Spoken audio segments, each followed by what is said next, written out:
বন্ধুরা তোমরা সবাই কেমন আছো? আশা নিশ্চয়ই খুব ভালো আছো। তো আবার একটা নতুন ব্লগে তোমাদের স্বাগত।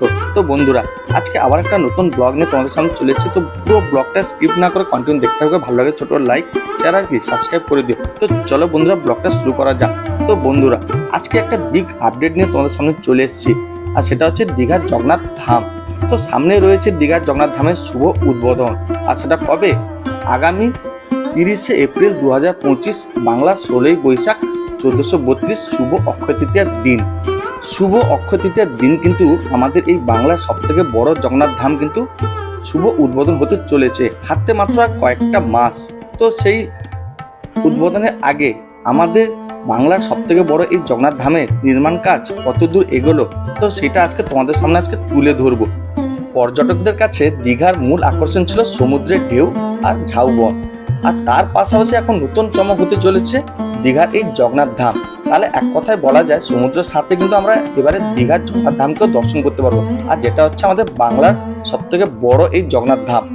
তো বন্ধুরা আজকে এসে দেখলাম দীঘার জগন্নাথ ধামকে ঘিরে কিন্তু চারদিকে কিন্তু সেজে উঠেছে। দীঘা জগন্নাথ ধামের প্রথম সূচনা হয় 2018 সালে, আর 2018 সালে জমি খোঁজাখুঁজি শুরু হয় যে কোথায় এই মন্দির গড়ে তোলা হবে। তো তখন একটা জায়গা নির্বাচন করা হয়, সেটা হচ্ছে দীঘা রেলওয়ে স্টেশনের একদম পাশে, আর এই জায়গার পরিমাণ কত 20 একর। মন্দিরের নির্মাণ কাজ শুরু হয় 2022 সালে, আর পুরো প্রজেক্টটা হচ্ছে 200 কোটি টাকার প্রজেক্ট। পুরীকে অনুকরণ করে পুরী আদলে কিন্তু সৈকত নগরী দীঘায় এই জগন্নাথ ধাম কিন্তু গড়ে উঠেছে। আর এই মন্দিরে কিন্তু সবটাই কিন্তু পুরীকে অনুকরণ করে কিন্তু করা হয়েছে।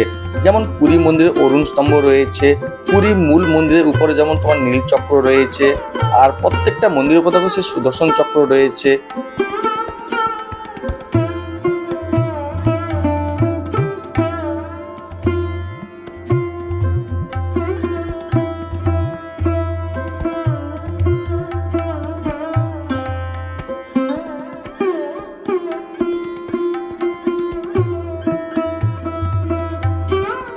তো বন্ধুরা এক কথায় বলা যায় দীঘার জগন্নাথ ধামের মেন গেটের কাজ কিন্তু প্রায় শেষ। আর দেখো সামনে অনেক পর্যটক কিন্তু ভিড় করে সবাই দাঁড়িয়ে রয়েছে, আর সবাই ছবি তোলায় কিন্তু ব্যস্ত, কেউ মেন গেটে কেউ আবার মন্দিরে। আর এই মন্দিরের ঠিক দক্ষিণ দিকে কিন্তু একটা সুন্দর পার্ক গড়ে তোলা হচ্ছে, আর সেই পার্কের নাম কি জানো? Digha nature park. আর এই পার্কের সামনে কিন্তু সুন্দর দুটি জলাশয় কিন্তু তৈরি করা হয়েছে, আর এই পার্কে কিন্তু অনেক চমক রয়েছে, আর সেটার কাজ কিন্তু জোর কদমে চলছে, যেহেতু সামনে রয়েছে আমাদের সেই বাংলার সবথেকে বড় জগন্নাথ ধামের কিন্তু শুভ উদ্বোধন। আর সেই উদ্বোধনের সাথে সাথে কিন্তু এই পার্কের কাজও কিন্তু জোর কদমে কিন্তু চলছে, আর সেটা তোমরা দেখতে পাচ্ছ।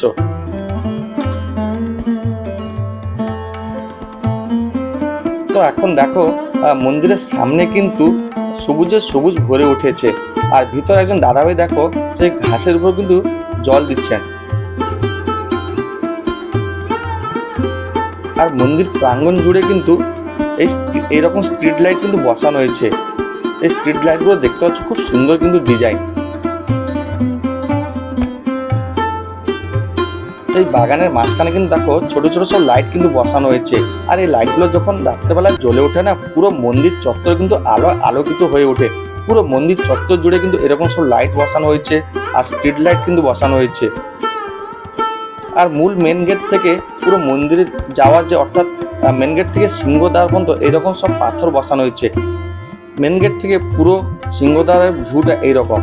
আর সামনে রয়েছে একটা ঘর, অর্থাৎ এখানে হয়তো বিশ্রাম নেওয়ার জন্য। আর এটা দেখতে পাচ্ছ মেন গেট থেকে একদম তোমার সিংহদ্বার পর্যন্ত, অর্থাৎ মেন গেট থেকে সিংহদ্বার পর্যন্ত এরকম একটা মার্বেল পাথর রাস্তা বানানো হয়েছে, আর তার মাঝখানে কিন্তু এই সুন্দর সুন্দর স্ট্রিট লাইট বসানো রয়েছে।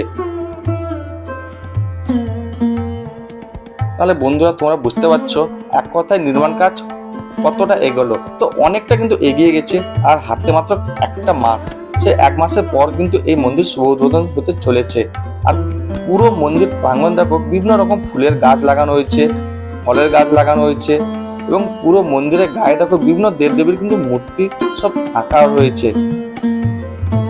আর স্ট্রিট লাইটগুলো দেখতে পাচ্ছ খুব সুন্দর সুন্দর ডিজাইন, আর এগুলো যখন রাত্রেবেলা জ্বলে না খুব সুন্দর লাগে। তো সে রাতের বেলা একটা ভিউ তোমাদের দিয়েছে, আমার চ্যানেলে গিয়ে তোমরা দেখতে পারো যে দীঘার জগন্নাথ ধামের রাতের ভিউ বা রাতের আলোকসজ্জা। আজকে তোমাদের পুরো ভিতর থেকে একটু জুম করে দেখাচ্ছি।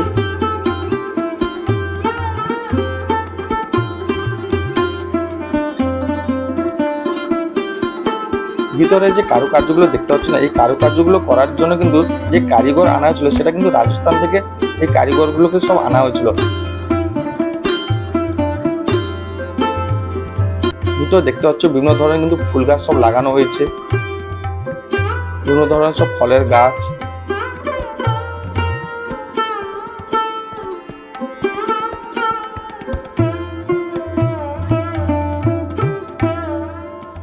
আর প্রত্যেকটা মন্দিরের উপরে কিন্তু সুদর্শন চক্র বসানো রয়েছে, আর মূল মন্দিরের উপর সেই পুরীর আদলে সেই নীল চক্র কিন্তু বসানো হয়েছে।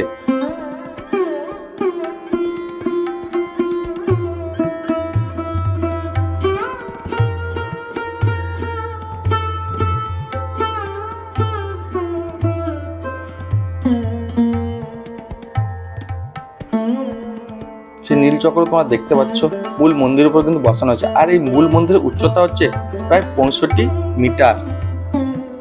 এক কথায় বলতে গেলে নির্মাণ কাজ কিন্তু প্রায় শেষের পথে, যেহেতু হাতে মাত্র আর একটা মাস, সেই মাসের পর কিন্তু আমাদের এই বাংলার সবথেকে বড় জগন্নাথ ধাম কিন্তু সর্বসাধারণের জন্য খুলে যাবে। আর এই যে প্রদীপদানিগুলো দেখতে পাচ্ছ এগুলো খুব সুন্দর সুন্দর কিন্তু ডিজাইন করা হয়েছে, নিচের দিকে নকশাগুলো কিন্তু খুব দারুণভাবে ফুটে তোলা হয়েছে। প্রত্যেকটা মন্দিরের উপরে কিন্তু সেই সুদর্শন চক্র বসানো হয়েছে মন্দিরের সৌন্দর্য বাড়ানোর জন্য। আর মূল মন্দিরের উপরে যে দেখতে পাচ্ছ সেই নীল চক্র, যেটা পুরীকে অনুকরণ করে কিন্তু এখানেও সেই নীল চক্র বসানো হয়েছে, তো দেখতে পাচ্ছ খুব সুন্দর লাগছে। আর এখন আমরা চলে এলাম মন্দিরের ঠিক পূর্ব দিকে। আর পূর্ব দিকে এসে যখন ভিউটা দেখতে পাচ্ছি খুব সুন্দর লাগছে কিন্তু, যেহেতু এখন সূর্যমামা বাড়ি ফেরার পথে আছে। বাড়ি ফেরার পথে যখন সূর্যমামা বাড়ি যাচ্ছে তখন কিন্তু মন্দিরের যে সাথে যে ভিউটা খুব সুন্দর লাগছে। তো এখন তোমাদের একটু জুম করে দেখাচ্ছি, গর্ভগৃহের মধ্যে কিন্তু জোর কদমে কিন্তু কাজ চলছে। আর এই মন্দিরে যে জগন্নাথ, বলরাম, সুভদ্রার যে 3টি মূর্তি বানানো হয়েছে সেটা কিন্তু রাজস্থান থেকে বিশেষ ধরনের মার্বেল পাথর এনে সেই মার্বেল পাথরের উপরে কিন্তু কাটিং করে কিন্তু বানানো হচ্ছে। আর পুরো মন্দিরের গায়ে কিন্তু বিভিন্ন ধরনের দেবদেবীর মূর্তি কিন্তু বানানো হয়েছে। আর এই মন্দিরের দুপাশে কিন্তু সুন্দর সুন্দর দুটি জলাশয় কিন্তু গড়ে তোলা হয়েছে।